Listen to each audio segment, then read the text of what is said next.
Morning, idol. Time check, 3 a.m. Ito yung normal na gising ko araw-araw.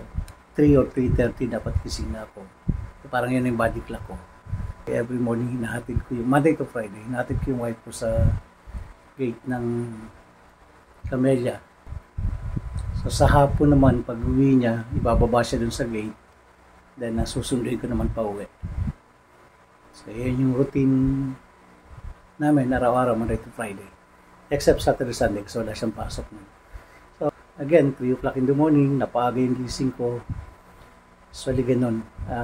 Kahit wala pang 3:30 na tumatayo na ako, iinat-inat na. And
morning sa lahat mga viewers. Tapos na ako magatid dun sa wife ko sa gate. And as usual, pagkatapos ko magatid, eto na, breakfast na para mamaya magawa din yung mga dapat gawin dito sa loob. Sabi dun sa boses ko hanggang hindi pa rin bumabalik. After nung ride ko sa Lipa, nawalan ako ng boses. Overnight kami doon. Sobrang lamig yata. Tapos nung umaga mainit yung ride namin. So ayun, medyo nagka-problema tayo. Inubo tayo, butsipon. So hanggang ngayon, pause pa rin. So Monday morning, time check. 5:30 in the morning. So samahan nyo ako na mag-almusal muna. Tara, pray.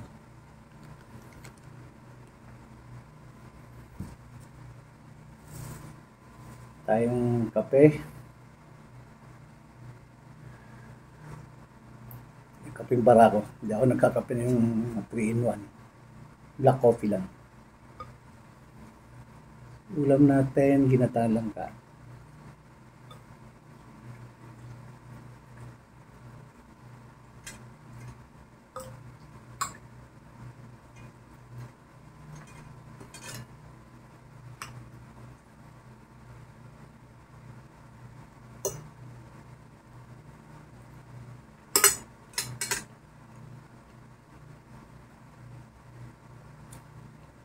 Sarap ng langka.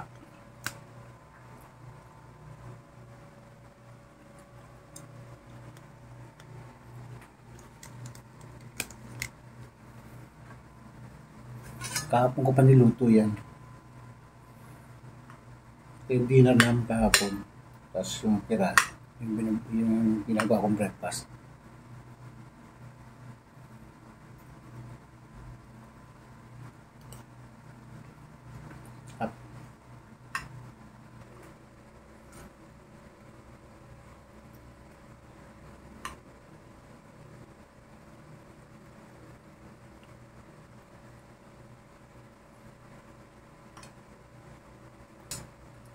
Meron pa akong tumbler na 1.2 liters. Isang puno. So everyday, sinisigurado ko na nakatatlo ako nito. Or lampas. Basta di bababa sa tatlo. Puno ito. Hindi siya malamig. Direkta lang dun sa container ng mineral water. So yun na yung tubig ko maghapon.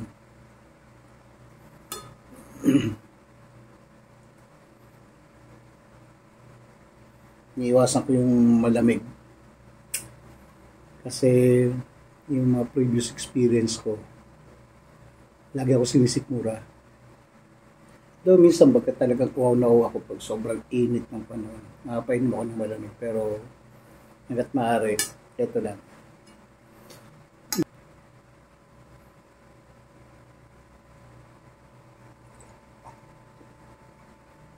Okay.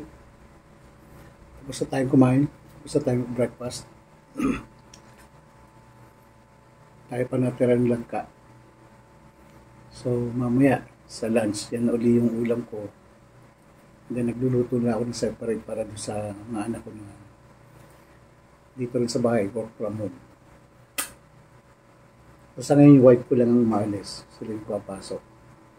And then yung dalawang anak ko, naka-work from home. Yung minsan, pagka nire-require sila na mag-report, umalis. Pero most of the time, dito sila sa bahay.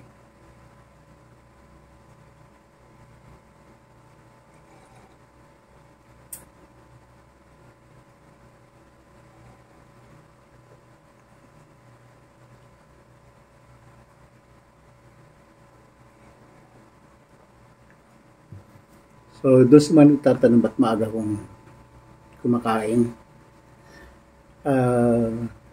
After ko na diagnose tayo na diabetic, borderline, meron ako mga iniinom na gamot, maintenance. So, I make sure na nakakain na ako bago uminom. Everyday yung iniinom ko, ito yung sa high blood, yung Losartan. And then yung metformin para sa blood sugar. Kaya yung morning. And then sa lunch, isa uling metformin. Dinner, isa ulit. So, yun yung daily maintenance ng meds.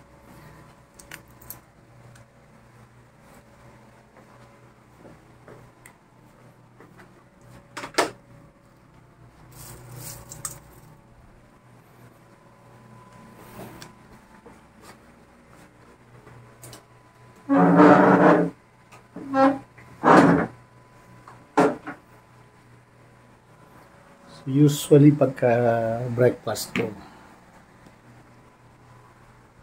manunod muna ako ng TV habang nagpapatunaw ng kinain. So, liwanag na. Lipat ko na yung aking alaga dun sa gate para makapag tingin-tingin naman siya kung anong mga nangyayari sa labas.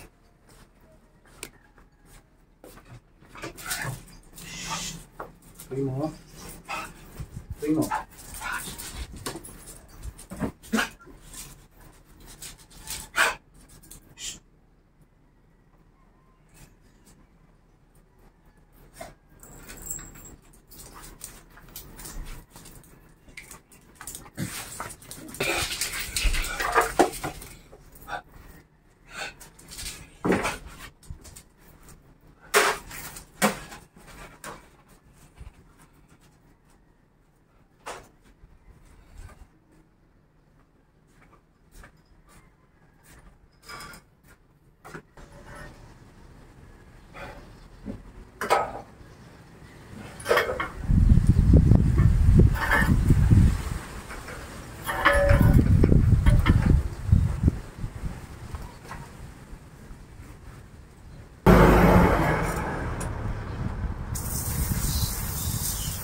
So ayan, tapos na tayo magdilig at magwalis dito sa labas.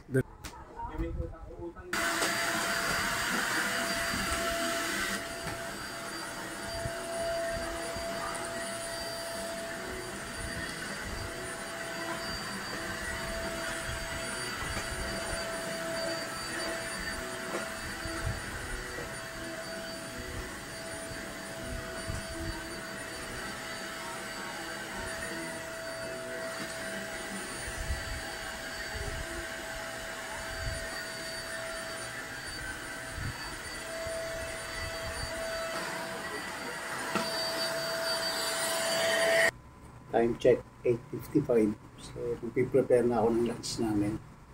So, ang lulutuin ko ngayon is lumpiang gulay. Samahan niyo ako.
So, ayun, nag-prepare na tayo ng ingredients.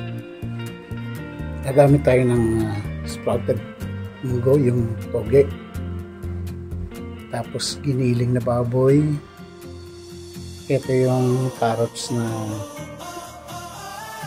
grenade natin. Patatas. Sibuyas. Bawang. Ito yung ating lumpia wrapper. And then, syempre, mapampalasa na natin. Meron tayong seasonings, oyster sauce, and then yung pamintang doon. So, ayan yung mga prepare natin ingredients. Samahan mo ako sa aking pagluluto. Tara, let's go! So, dito tayo ngayon magluluto sa aking dirty kitchen. Kaya tinatawag ng kusina ni Pring. Painit na tayo ng kawali.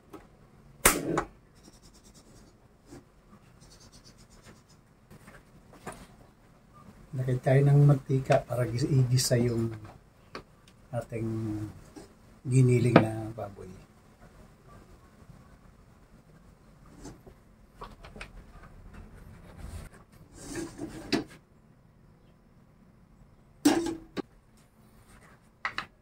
So ayun, mainit na ating mantika sa kawali. So ako inuna ko muna yung bawang.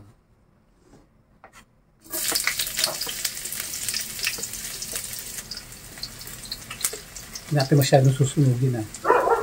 Pagka nag-brown na ng konti, sasama natin yung sibuyas.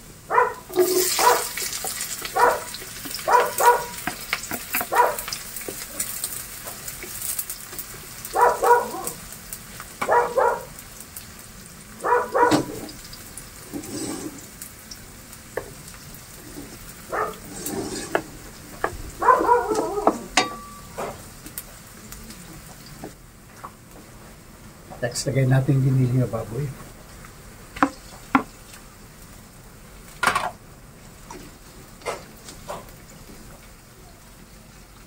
Medyo frozen pa yung giniling natin, pero pwede na. Dito ko na lang papipunawin yung konting yelo. And then habang niluluto natin yung giniling na baboy,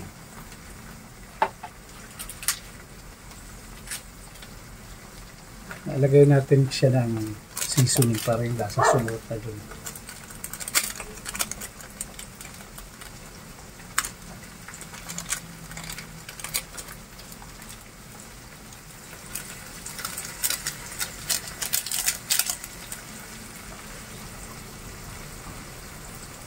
And then yung ating paminta na durog.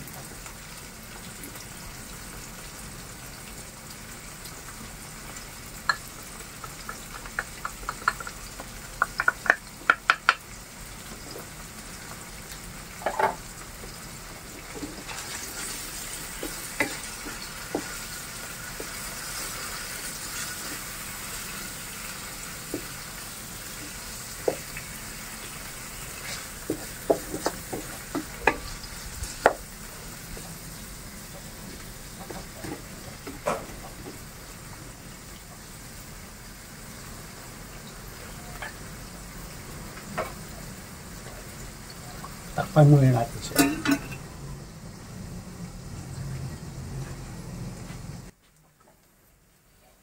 So ayan, nag-golden brown na yung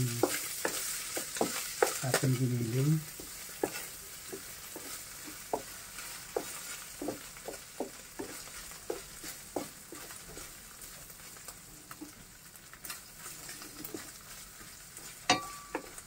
Next na ilalagay natin itong ating toge, yung sprouted munggo.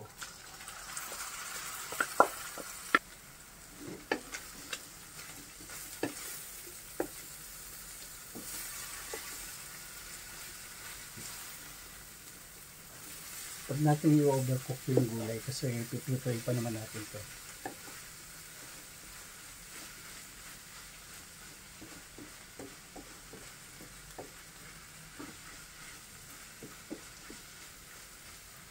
Lagyan natin yung oyster sauce.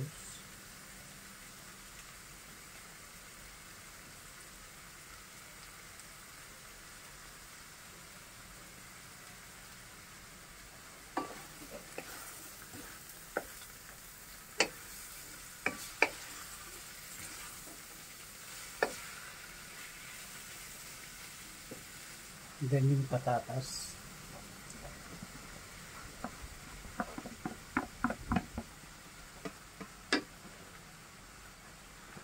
Tapos yung carrots.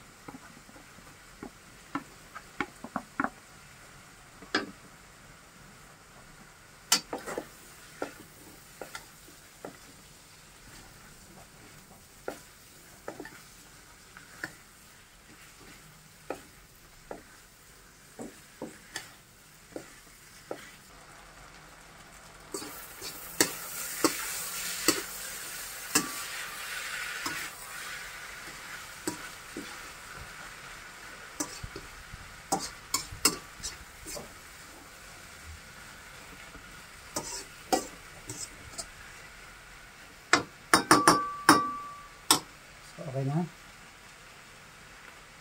Palamigin lang natin ito bago natin i-wrap.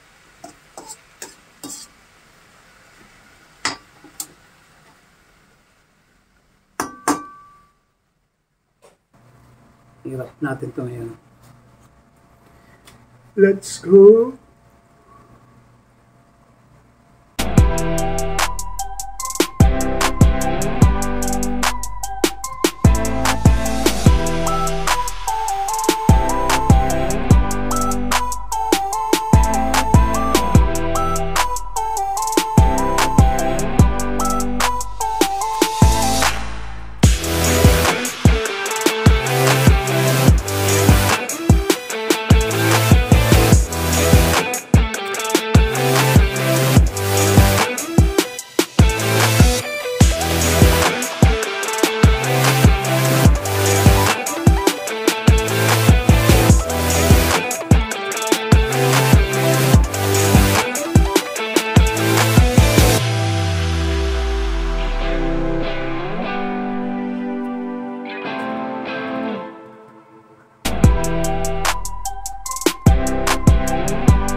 Yan, 6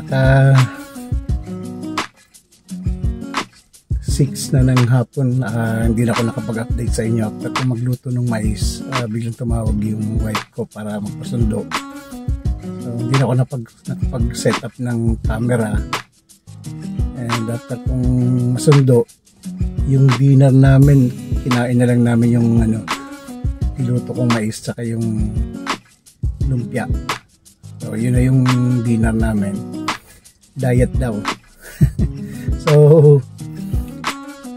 yun yung buong maghapon na activity ko na gusto ko i-share sa inyo. And para doon sa mga bago sa aking munting channel, inaanyayahan ko po kayo na kung pwede makalamig sa inyo ng subscription, pa-click po yung subscribe and then click nyo po yung notification bell para updated kayo lagi sa mga videos na aking na-upload. At pagkatapos nyo pong mapanood yung video, I hope na matapos nyo po hanggang sa dulo, click nyo po yung like and then pwede po kayo mag-comment, tapos share po natin sa ating mga friend para po naibabahagi din natin yung mga napapanood natin sa YouTube. So hanggang doon na lang, hanggang sa muli, bye bye.